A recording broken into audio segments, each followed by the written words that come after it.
As Arkansas's population grows, so do our energy demands. But with the right mix of resources, reliable, affordable power will always be a reality. These resources are all around us in our rivers, blowing through our trees, even right below our feet.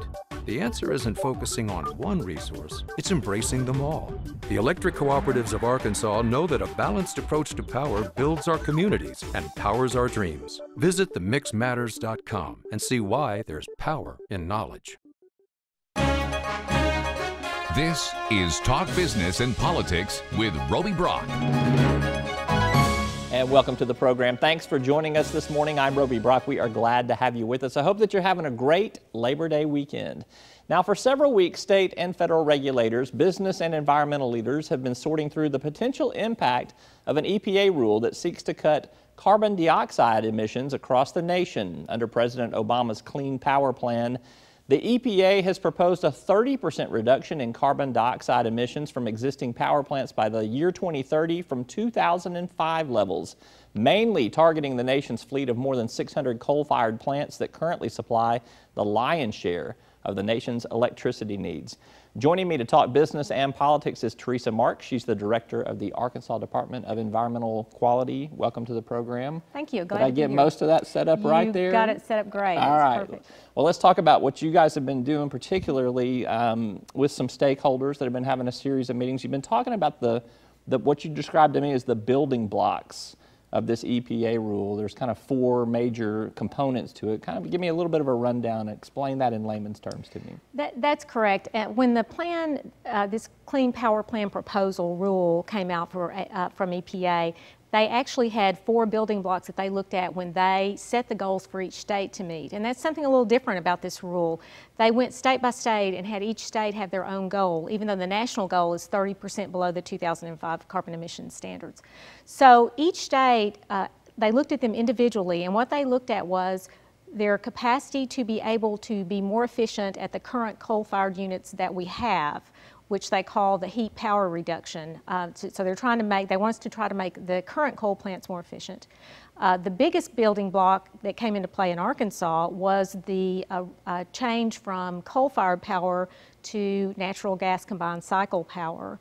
That makes up about 70% of what they think our goal reductions, what our emission reductions can be, that we can get 70% of that there in that switch. They also look at the changes to renewable energy, whether you have solar available or wind, and nuclear power plants.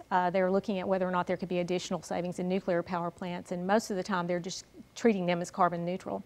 And then finally, they're looking at demand side energy efficiency.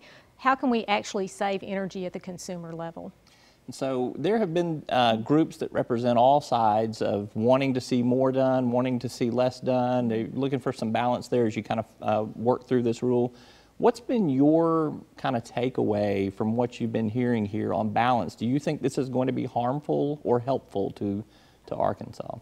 Well, certainly the scope of this plan is wide, and it can have some far-ranging implications. What we're looking at now is how this is going to work in Arkansas.